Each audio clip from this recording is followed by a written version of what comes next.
Entrevista do dia. Os 3 primeiros meses da gestação são complicados, cuidadosos, por isso a mulher precisa realmente se inteirar e estar sempre acompanhada de um médico para dizer realmente o que pode e o que não pode. E para falar sobre isso, a doutora Ana Amélia Dias começa essa semana com a gente. Muito bom dia, doutora. Prazer em recebê-la mais uma vez aqui. Bom dia, o prazer é meu. Doutora, então saber da gravidez o quanto antes ajuda aí realmente nesse início? O mais importante é isso. A gente precisa começar um pré-natal bem do começo da gestação, porque aí a gente pode solucionar vários problemas que são comuns a esse tempo e fazer um acompanhamento melhor dessa gravidez, fazendo com que o resultado seja melhor dessa gravidez. E aí a mulher, ela pode, tem muitas dúvidas, né? Muitas dúvidas sobre esses primeiros 3 meses. A mulher, ela pode, por exemplo, praticar alguma atividade física nesse início de gestação? A paciente que antes da gravidez já fazia algum tipo de exercício físico, pode. Normalmente a gente pede para diminuir a intensidade do exercício físico nesses 3 primeiros meses de gestação, mas se ela já fazia antes, não tem restrição. Só diminuir a intensidade. A paciente sedentária, a gente orienta de esperar passar esses 3 primeiros meses de gestação e depois iniciar com acompanhamento uma atividade física de intensidade leve. E o que seria, assim, essa intensidade leve ideal aí? Uma caminhada, uma hidroginástica, um pilates, isso ajuda bastante. Ajuda muito no parto. Muito. Isso. E o desconforto da gravidez também melhora muito com esse tipo de exercício físico. Muitas mulheres reclamam aí de cólicas, às vezes, nas primeiras semanas. Esse tipo de problema é normal? O começo da gravidez é um começo um pouco difícil. O paciente sente cólica, pode ter eventualmente algum tipo de sangramento, muito enjoo, cansaço, tontura, tudo isso está relacionado às alterações hormonais que acontecem no começo da gestação. Então são normais. Agora, existem algumas coisas que não são tão normais assim, o médico vai poder orientar melhor. Mas cólica, enjoo, mal-estar, cansaço está relacionado à gravidez mesmo. Sempre tem que falar com o médico, né? Qualquer tipo de sangramento, de secreção, tem que noticiar o médico. Sim, e existe tratamento para todos esses desconfortos de começo de gestação. O médico vai saber orientar melhor. Os abortos espontâneos, eles geralmente acontecem nesse período, doutora? Sim. O aborto espontâneo ele pode acontecer até metade da gestação, mas a maioria acontece nos 3 primeiros meses. Então, cuidado, como você falou, com sangramento, né? Pode ser, às vezes um sangramento pode ser um aborto. Pode. Na grande maioria, os sangramentos pequenos de começo de gestação são normais, está relacionado à implantação e toda a gravidez do começo. Mas, tendo um sangramento, é importante avisar o seu médico para fazer o diagnóstico de se tem algum problema ou não. Mas pode ser um abortamento. Pode ser, né? Então, ter relação sexual nesse período atrapalha, é permitido? Como é que o médico encara essa situação? Na paciente saudável, a relação sexual não tem restrição durante a gravidez inteira, inclusive nesses 3 primeiros meses. Mas como a paciente tem todo esse desconforto de cólica, enjoo, normalmente a paciente evita de ter relação no começo da gravidez. Mas não tem restrição se a paciente for saudável. Sempre tem que estar fazendo o pré-natal, né? Que é muito importante. É quando o médico vai poder orientar se tem alguma restrição ou não. E aí, a alimentação também é uma coisa que as mulheres têm muitas dúvidas, né? A gente, às vezes, fica difícil separar o que é mito, o que é verdade, o que pode, o que não pode. E dizem que se a mãe toma muito café, de certa forma, prejudica o bebê. Isso é verdade ou isso é mito? Não, não é verdade. Tomar café não causa nenhuma alteração no bebê, nem no começo, nem meio, nem final de gestação. O café ele é ruim porque piora o mal-estar, pode piorar o mal-estar da paciente nos 3 primeiros meses. A dose de cafeína que poderia causar algum problema no começo da gestação tem que ser uma dose muito grande que você não consegue chegar tomando café que normalmente a gente toma. Então, se a paciente sente-se bem, não tem restrição nenhuma em relação ao café. Mas a grande maioria das pacientes tem azia, piora o enjoo, o vômito com ingestão de café. Uhum. E a alimentação é muito importante nesse período, né? Não só nesses primeiros meses, mas é muito importante saber o que a mulher come, o que tem que comer. É muito importante, porque na verdade existe um outro mito que a grávida precisa comer por 2. E paciente leva isso para quantidade. Tem que comer em quantidade para 2 pessoas. Não é verdade. A gente deveria continuar comendo com qualidade como a gente deveria comer antes da gestação. Então, você não precisa aumentar a quantidade do que você vai comer. Você tem que comer bem de tudo, mas com uma qualidade muito boa. Porque os 3 primeiros meses estão relacionados ao desenvolvimento do bebezinho. O bebezinho está desenvolvendo.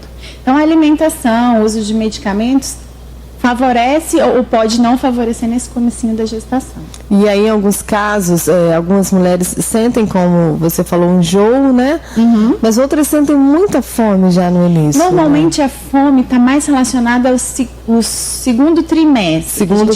A gente divide em 3 trimestres.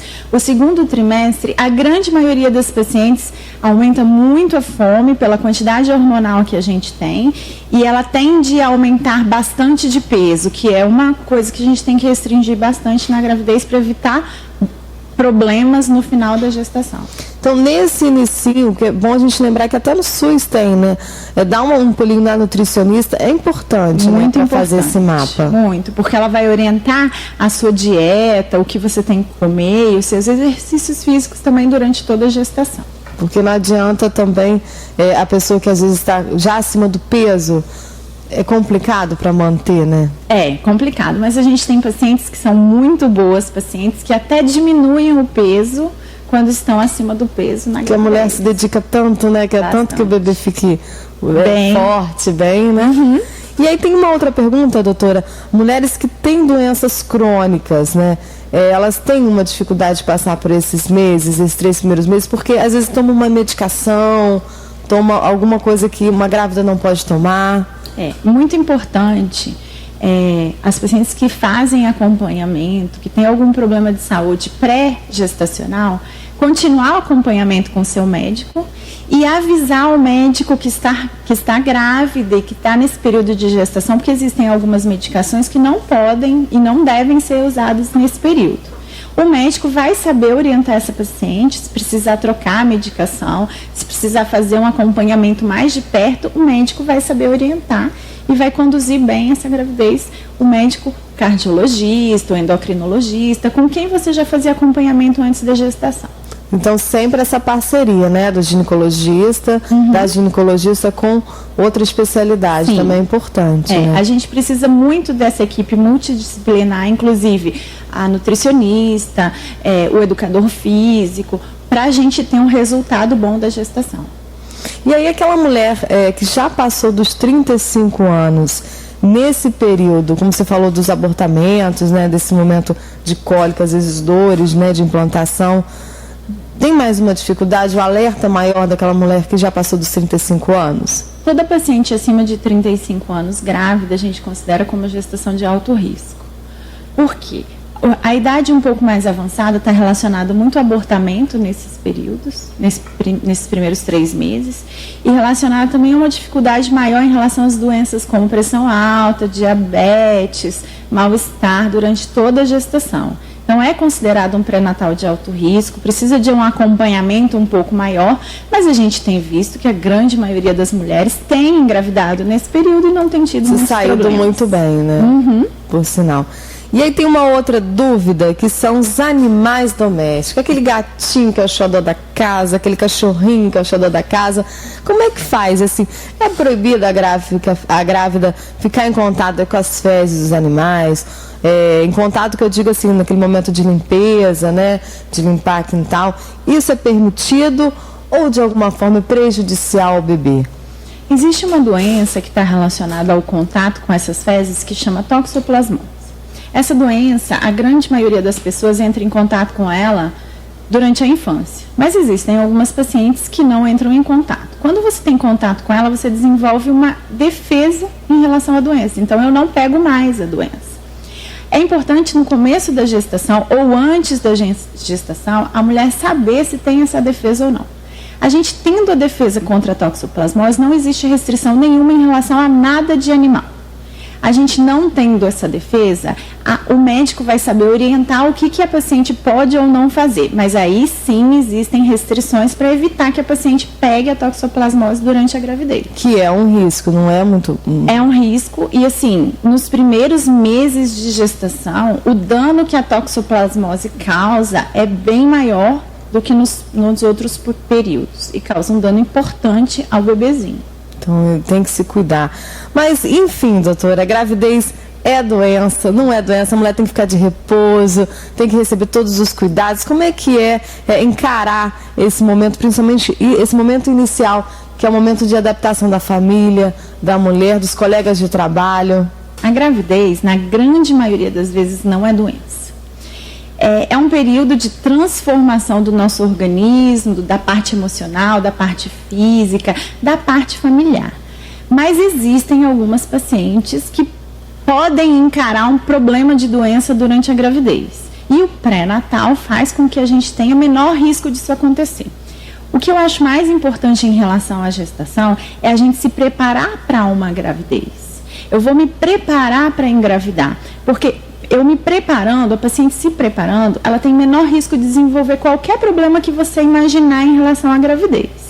O que é esse preparo? A gente orienta que 3 ou 4 meses antes de suspender o seu método anticoncepcional, você vá no médico, vai no ginecologista, conversa com ele, faz os exames que são importantes, vê como é que está a sua vacinação, porque tudo isso vai fazer com que você tenha uma gestação melhor e você tenha menos restrições. E aí você pode considerar a gravidez como não sendo doença. Importante essa questão da programação, doutora. Acho que todo mundo, né, quando dá, né, programar seria importante. Doutora, adorei o bate-papo. Doutora Ana Amélia Dias, ela que é ginecologista, adorei o bate-papo, com certeza. A gente volta outras vezes para falar sobre aí as mulheres. Muito obrigada, eu que agradeço muito e estamos à disposição. Quero, então, desejar um ótimo dia para você, uma excelente semana. Muito obrigada para vocês também.